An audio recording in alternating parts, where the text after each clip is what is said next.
Hello guys, isino halaman me apuno ha tarama uksare musu ika kuno usare sene sibinu sibiring biri sene me apuno ma adu me am hoi se hoi le kai sport yeng thok tu ne thok bodi da ai na haije ning na ai ni pi sim da kan na hoi background ni phat de me a se kan na ki ri ba ki ne sai de nga fa ma lo solo ha je pung mo ma ma da je lo sel le ma di sung loi ba nai de ado nipa ai na ke gari ma ha si nang kai se tno pa kai lam sa tno kamai to bono ko pono wa hang ni ma am hang tne ado ma ke ba ke hang bi dang ado nga han jok sang gi des le sele masa ma sugi ai sai sugi ado ma gi le sele ai na puri am lege ha ma tan riya re ko na lai ro sin ma ha je ngo da ado kari ma ru Ano nang lay da bra? lai bi le ado na ya re ko na lai ha ma rum de kai gi sin nang gi ma am lai ga ai le ni ma ru kai ro na sin ai na hang ni wa hang na smile le ma ado na adu hoji yoksing sport ye mo tho ni mem ke bol salo Ado yung to pa kumay pigin eh. Mamang da ay ngona na police ani ang kay biba malay re adu ga nang ina lupa lising ahum mari tabam lay natra. Natra. Lambra.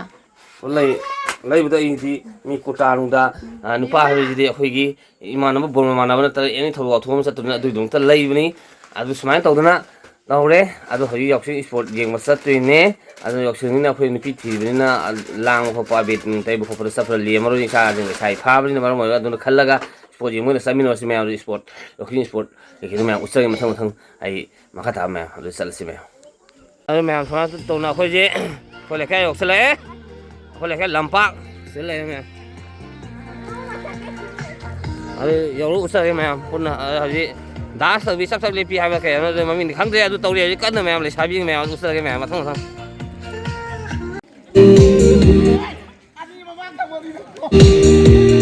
नुजा माई थों पे ना ये जखिए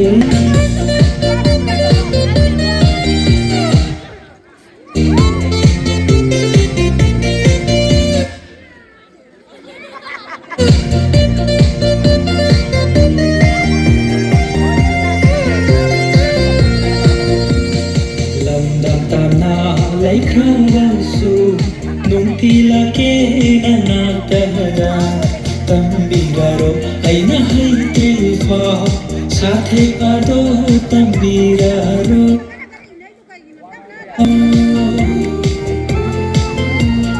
lam dam ta na lai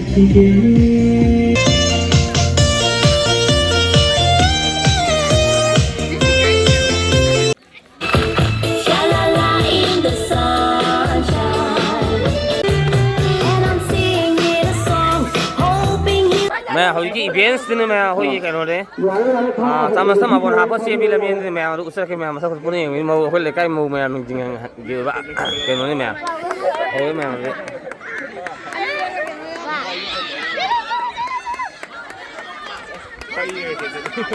हाँ fossa you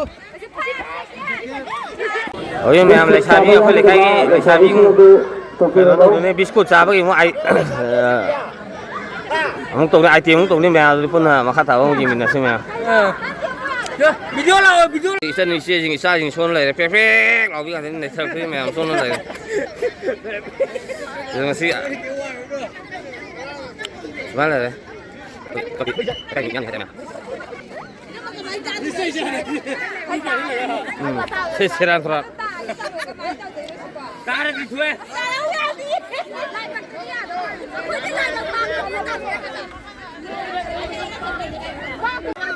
ra đây uống gỗ ra đây nó phun thôi nó phun bao tôm lắm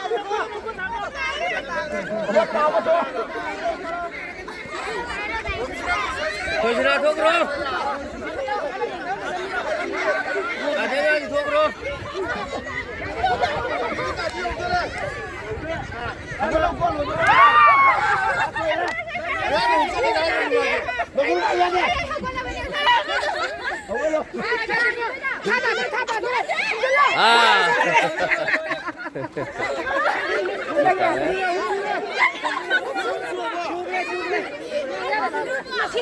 anh thì cắn này rồi thì biết có sao cái camera sẽ ra nó tới nè rồi tụi mày thôi rồi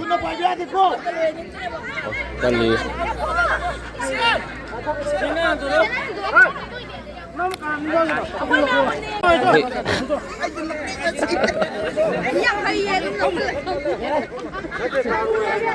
mai lại một chút một cô nhà này cô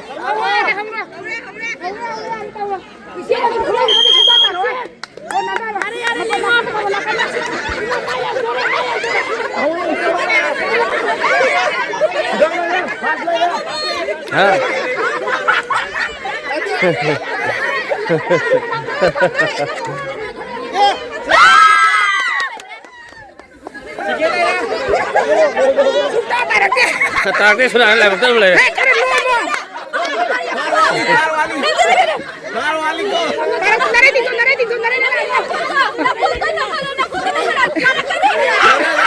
Mata kalau ya re.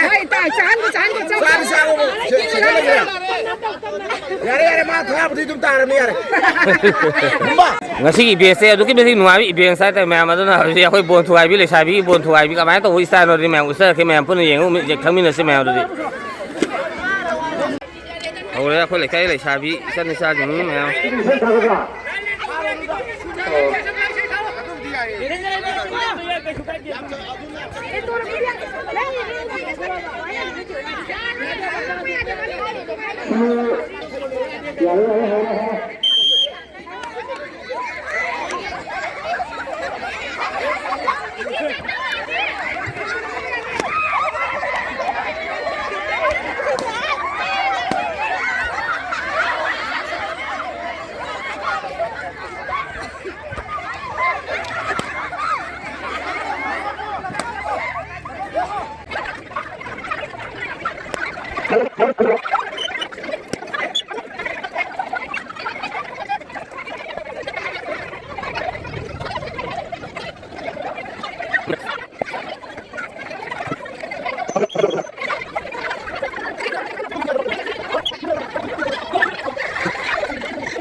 Không đến rồi, mama đi phi nhiều.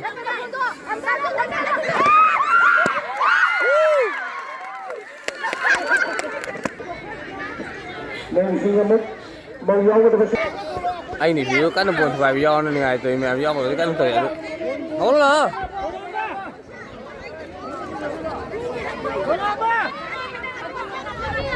Là khu cà phê nhau cái xin đôi hoàn lại được thấm điều đó. Tôi cái nó sớm ta nói. Ahan macam mana ahan dah nak kagak ni, kuan nak komer kuan nak kagak ni. Aduh ahan nak kuan juga macam kuan nak kagak hai tu kuan nak parin nak betul betul dia orang. Tapi lapu kagak yang kita mesti nampak parin yang ni loh. Lapu kita kalau sih mana ni kah? Kami lepas lapu yang kita mesti lapu kagak yang kita mesti nampak parin. Ay mau sini mau dah sini hau gaya saya boleh cuba ni.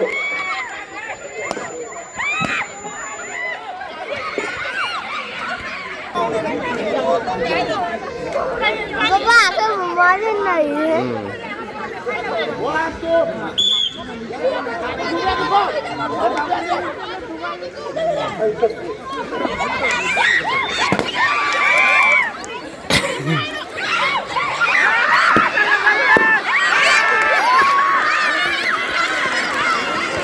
Pasta ni, ini dia. Tahu tadi sebenarnya pasta ni kan, macam. Aduh matang event semua yang ada event semua. Next event sini macam sini lah jadi apa lapu je macam. Sini lapu je tahu, pun nanti lepas tahu, pun nanti lapu ni macam. Langtrik lah kali macam. Sini macam aja. Mata tu peng lo pasal tapi je. Ha. Tapi ya. Price lupa kau dulu sih je. Ah tapi ya. Price lupa kau dulu. Di sini mah. Cek lo kan berapa lupa di sini mana pang di mana. Ah. Di sini mah kan lo beri.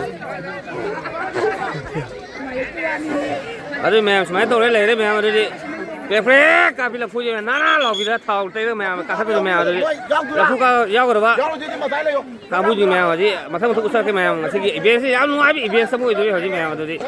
Mian pit kalau lampu baru ada memang jadi. Perfect, lo bisa ni sudah leh memang. Yang nungai ba item mai ta ideas mo ide me so le me babu ki pik thana su ni le me ji me ari la phu ka ma ta nong usar ke me pona mo je mina si me khalo ma ji khabyo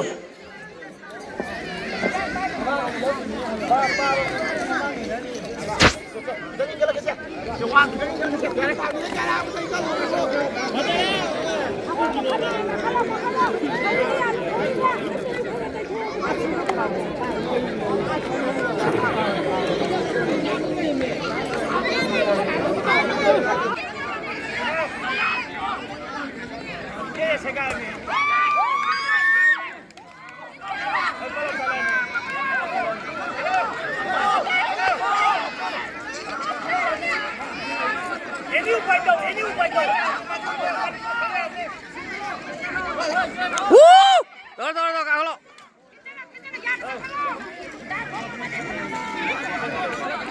Đạp phong đi là phu được phong rồi nè. Dòng đi cả lộ. Ê! Thấy bay nào.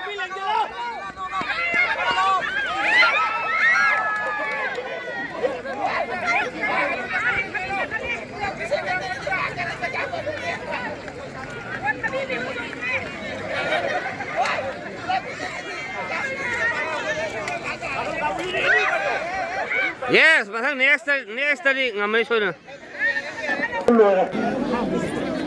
Lại tin không nó cao hơn lupa lịch sử mà đi sao á, tapi anh đi phê phê, lão viện đi phòng đấy gì.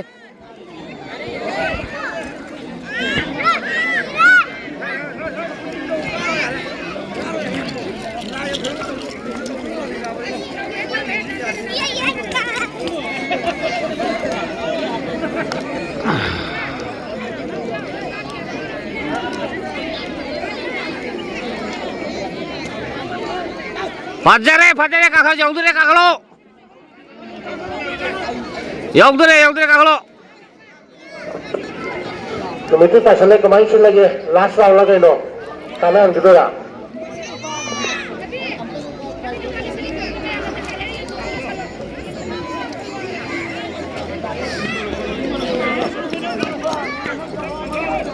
Gue aja bilang. Sandra.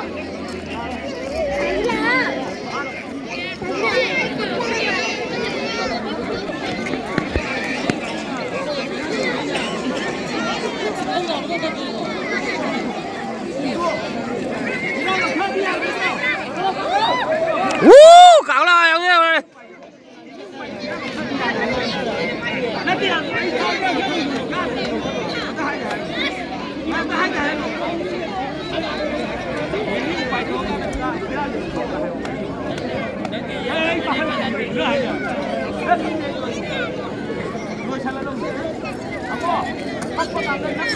Ê, thôi bay đi. Ê,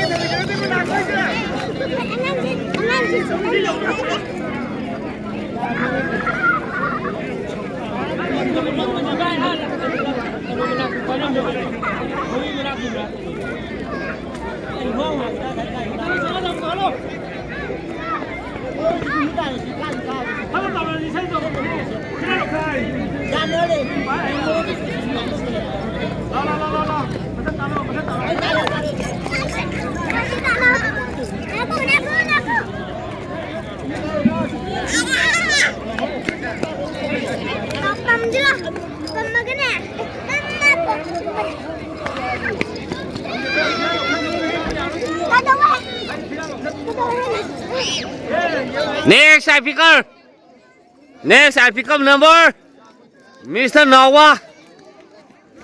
Mày bấm Nawa, cả khá lộn không?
有了 yes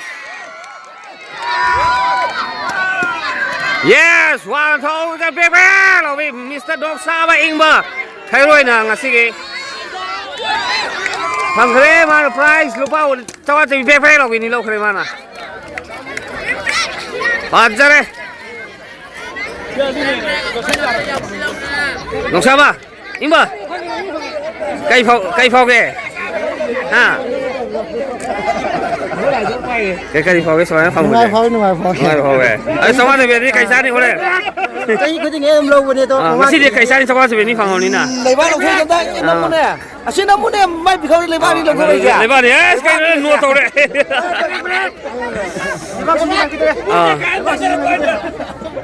mẹ em xoay lôi chân cái là phụ cao cái thầu đó mẹ anh mà khai thả bị việc xem mẹ phải xây thuộc cái tờ lạc thôi mà lẽ pricing việc thuộc có thuộc của mẹ đúngคุณนี่ยังมีเนื้อเส้นมาหาตาว่าไม่เอาเลยดิสิเหลือพอเส้นเราบอกว่าพี่เท่านั้นไอเทเราก็ให้ยังอายุกี่วันแล้วบางอย่างต้องอยู่เราบอกเขาภาษาตัวไม่เอาเลยมาหาตามาทั้งอุตส่าห์ก็ไม่เอาเป๊ะๆเราไม่เอาเลย